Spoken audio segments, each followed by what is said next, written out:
She stood too close for comfort, lips curled in a half-smile that said try me.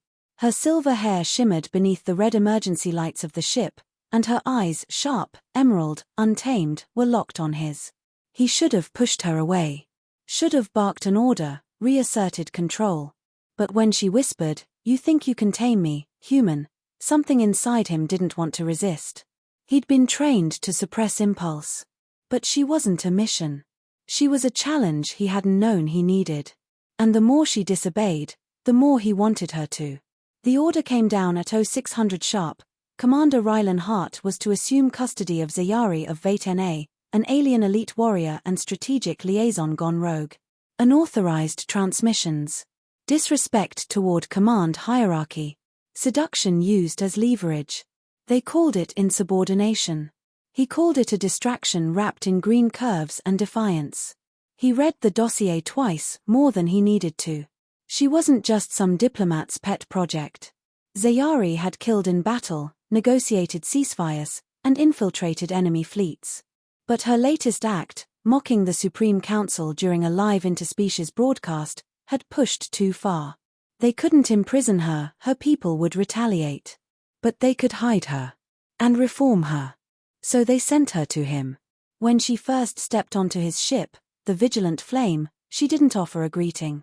Just a slow walk down the ramp, hips swaying, silver hair flowing like liquid mercury over her bare shoulders.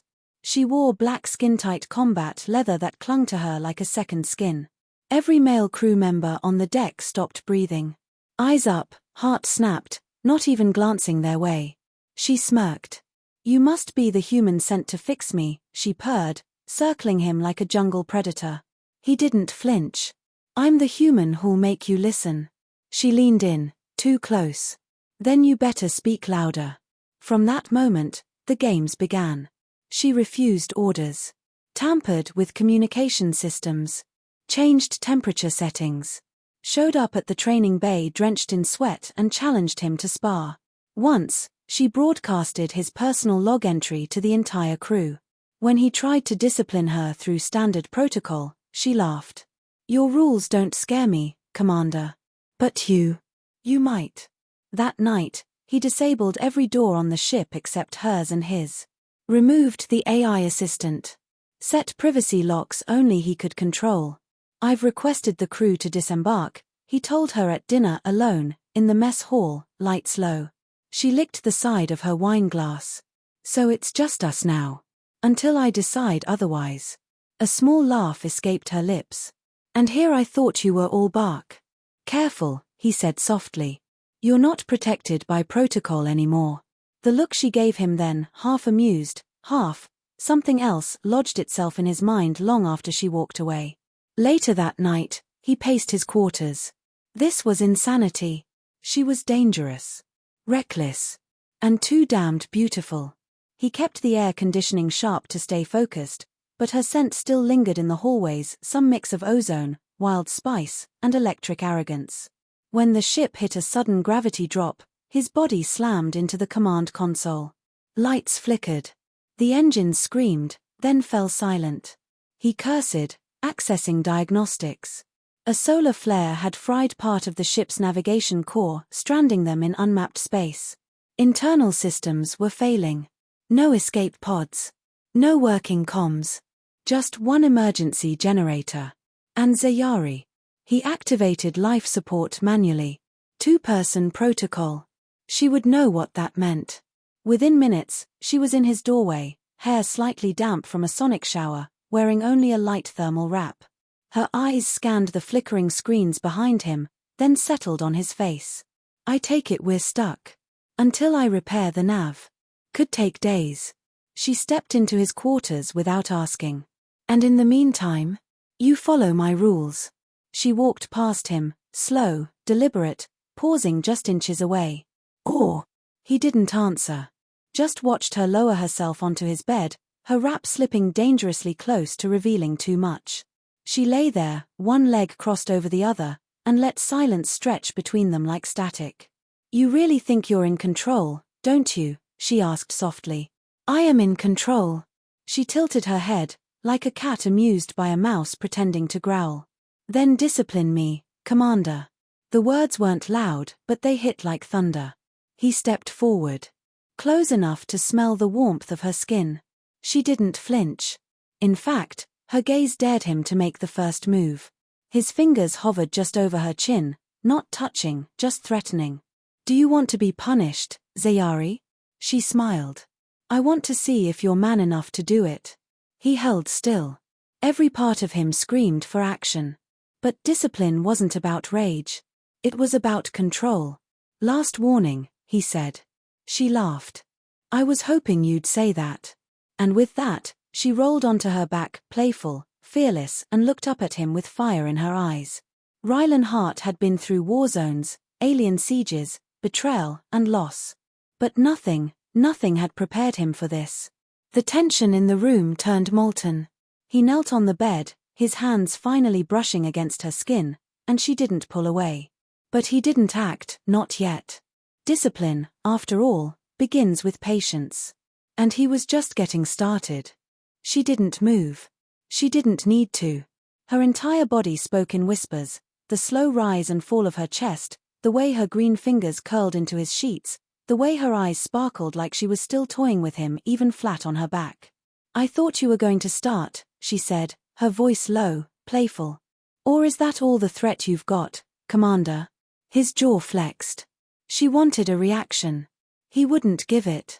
Not yet. Instead, he stood, straightened his posture, and walked to the console. Life support's holding, he said coolly, scanning data he already knew. Oxygen ration is sustainable. You'll survive the discipline I give you. She laughed, short and delighted. I'm not sure I want to survive it. Surprise me. He turned slowly, deliberately, and met her gaze again. That's the problem with your kind, Zayari. You think defiance is strength. But strength is knowing when to surrender. She sat up on her elbows. And you think surrendering is about submission? No, he said, walking back to her. It's about trust. She blinked. Just once. But it was the first time her smile faltered. He sat beside her. Not touching.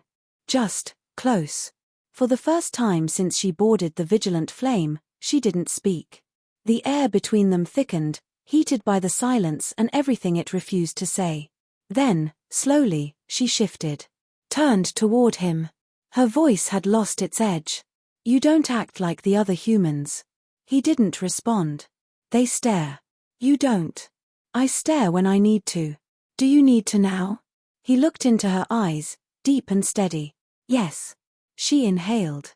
Not for effect, genuinely. Like his stare was pressing on something deeper inside her. Without a word, she leaned forward, lips hovering near his cheek. You keep talking about control, she whispered. But I think you like the way I misbehave. He didn't move. I like that you're finally honest. She exhaled the tiniest breath near his ear. Then he stood again. Strip. The command was firm, quiet, and absolute. Her smile returned, but this time, something about it trembled. She rose from the bed slowly, her hands moving to the folds of the thermal wrap. You're sure? She asked, voice softer than he'd ever heard it. I'm not asking again. She dropped the wrap. There were no more words. Her body was a sculpture of contrasts, soft curves and sharp lines, alien yet achingly beautiful. Her skin shimmered like emerald satin under the flickering emergency lights. She stood bare before him, but there was no shame in her stance. Just anticipation. Now what, Commander? She asked quietly. He stepped forward, so close she could feel the heat of his breath against her collarbone. Now, he said, you learn the meaning of obedience. He reached out, brushing a single knuckle down the curve of her jaw.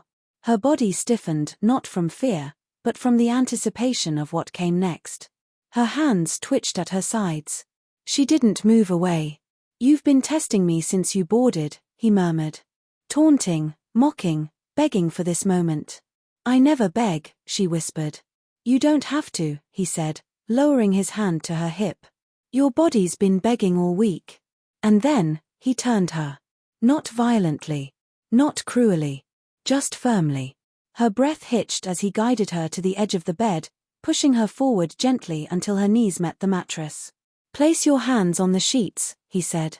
She hesitated. I said. I heard you. Her voice cracked. Barely. But he heard it. And she obeyed. His hand rested on the small of her back, fingers firm but not harsh. Her skin was warm, impossibly soft. Her silver hair spilled across her shoulders like moonlight. You're trembling. I'm not. You are. A long pause. Then, maybe I want this more than I should. Maybe, he said, lowering his voice, you need this. And then, the first strike. Not cruel. Not punishing. But firm. Controlled. Her gasp wasn't one of pain. She didn't pull away. He watched her carefully, gauging her every breath, every flinch. She turned her face toward him, cheek resting against the bed. Harder, she whispered. He gave her what she asked for again, and again until the tension in her muscles softened into something else. Release. Acceptance. Trust. When he stopped, he rested a hand on her back, grounding her. You still think this is about dominance? He asked. She didn't speak. He helped her up slowly, wrapping a spare blanket around her, holding her until her breathing slowed. This wasn't a punishment, he said softly, lips near her ear. This was a warning. She looked up at him, dazed, lips parted. I don't warn twice. The silence that followed was heavy. Not with fear, not with discomfort, but something unfamiliar to both of them. Respect. He lifted her gently into his arms and carried her to his bed. This time, she didn't protest. She curled into his chest like it was the only place she'd ever felt safe. Her fingers pressed lightly against his skin. No more bravado. No more teasing. Only warmth. You could have broken me, she said, barely audible. I don't want to break you. She pulled back enough to meet his eyes. Then what do you want? He didn't hesitate. You. Willingly. The words landed like gravity. And for the first time since they met, she had no clever reply. Just silence. And the slow, careful intertwining of fingers beneath the blanket. The ship remained dark and silent around them, but the war between them had changed. Discipline had become intimacy. And both of them were beginning to surrender. She didn't sleep much that night. Neither did he. They lay tangled together beneath the emergency blankets, their breathing synced, their bodies curved around one another like puzzle pieces that had finally clicked into place. Her skin still radiated heat, her fingers absently tracing lines across his chest as if afraid the silence might swallow them again. But it didn't. Not this time. When the emergency lights dimmed further and the hum of the ship softened to little more than breath and blood, she whispered the first thing he didn't expect. I used to dream of dying alone. He blinked, still half awake. What? She didn't lift her head from his chest. Not in a tragic way. I just assumed it. My people don't bond. Not like yours. We spar, we mate, we move on. Loyalty is weakness where I come from. Emotional ties are liabilities. He brushed her hair back, his fingers gentle in her silver strands. And yet, here you are. She gave a faint, humorless laugh. Yeah. Here I am. Letting a human hold me after her words caught. After he showed me what it means to let go. Rylan exhaled slowly. You think that was letting go? She finally looked up at him, eyes glowing softly in the dim light. Wasn't it? He shook his head. That was the beginning of it. She didn't respond right away. Her gaze searched his, uncertain and vulnerable in a way he hadn't seen before. I didn't think you'd be gentle, she murmured. I wasn't, he said. Not all the time. But you were when it mattered.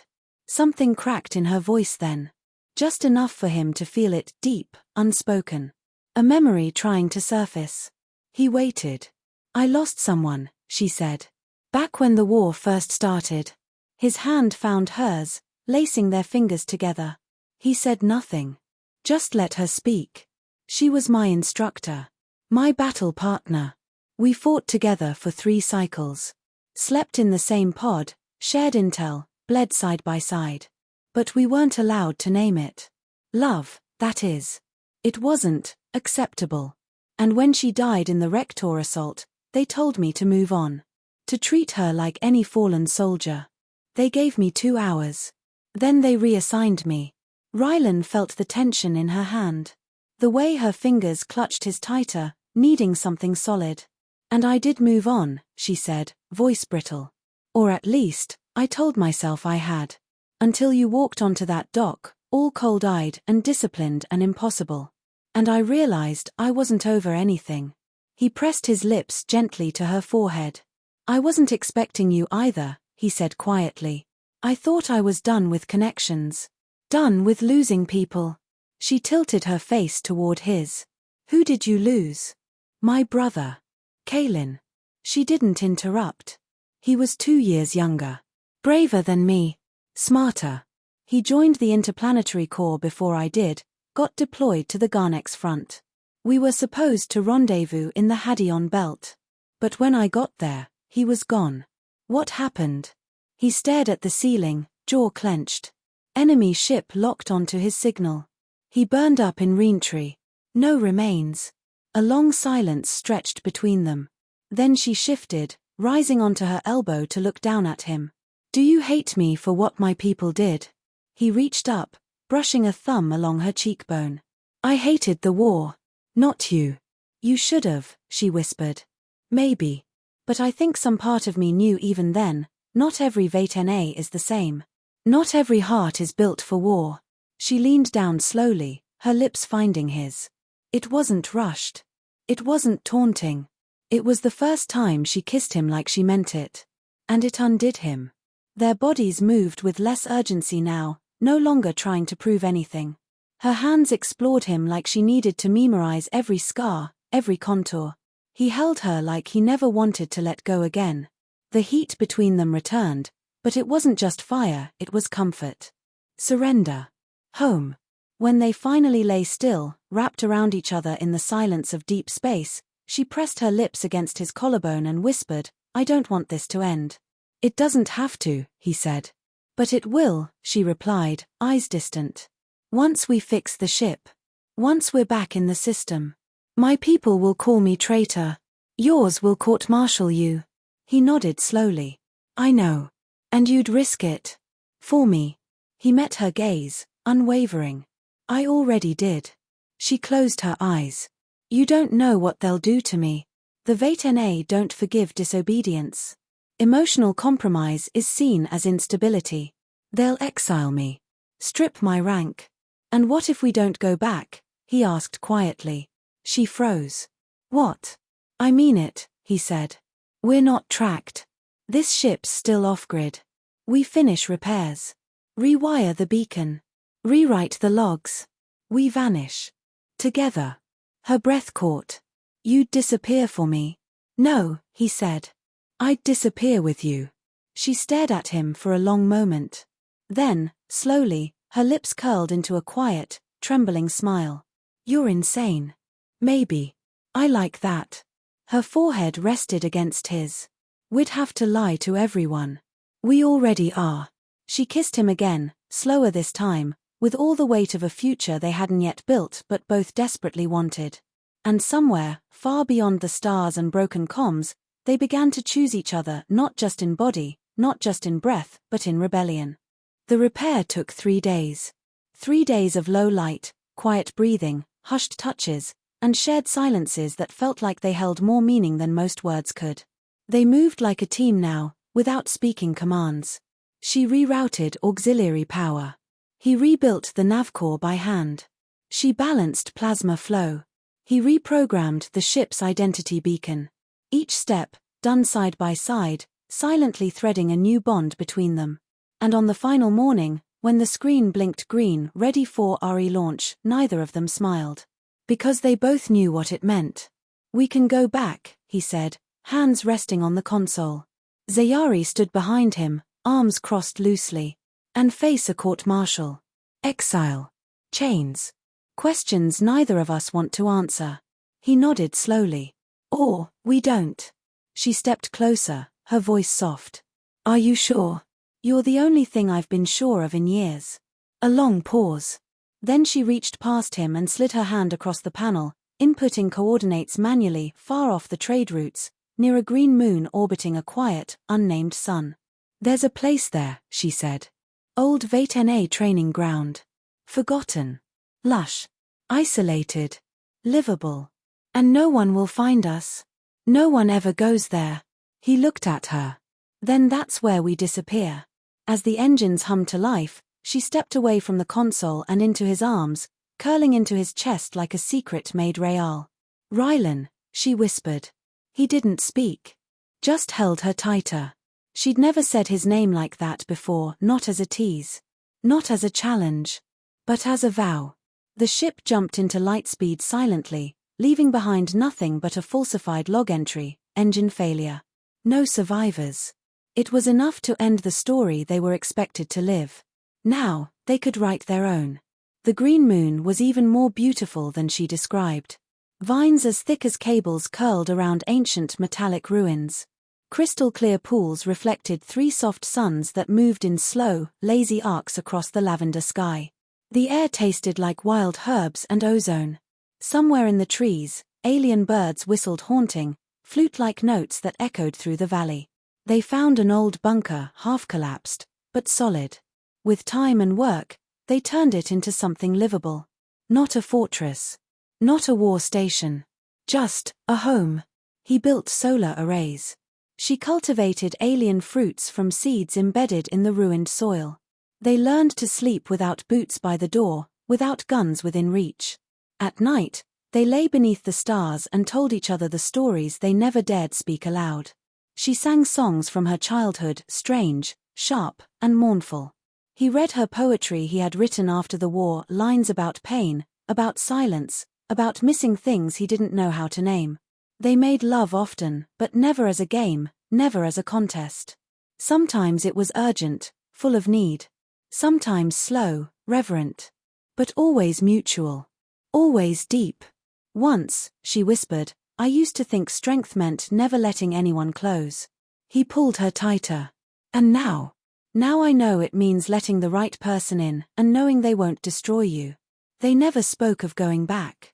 They didn't need to. The war would go on. People would wonder. Rumors would fade. But here, on this forgotten moon, they existed beyond rules, beyond punishment, beyond roles. One evening, as a pale aurora shimmered across the sky, she stood at the edge of a cliff, hair blowing wild, arms crossed as she stared out over the valley. He came up behind her, wrapping his arms around her waist. What are you thinking about? He asked. She didn't answer right away. Then, how strange it is that I was assigned to you as punishment. He kissed her neck. You still feel punished? She laughed. Only when I ask nicely. He grinned against her skin. I was told to control you, he said. Discipline you. You did. I think you disciplined me more. She turned in his arms and looked at him seriously. You taught me trust, she said. No commander's ever done that. No lover, either. He touched her cheek. You taught me how to feel again. How to stop surviving and start living. Their lips met, slow and soft. She pulled away just enough to whisper, so, who's in control now? He smiled. Who says we need control at all? She rested her forehead against his. Maybe we just need each other. And with that, they stayed there holding one another under the alien lights, wrapped in the kind of peace neither had known was possible. No orders. No ranks. No missions. Just 2 souls who found each other through fire and forged something unbreakable in the quiet that followed. Not every story ends with victory. Some end with freedom. And some begin right there. Together, in exile. Together, in love. Moral of the story. Power doesn't come from dominance. It comes from the courage to surrender, to trust someone not to destroy you when you're finally unguarded. Love isn't about control. It's about choice. And the most powerful thing you can do is choose each other.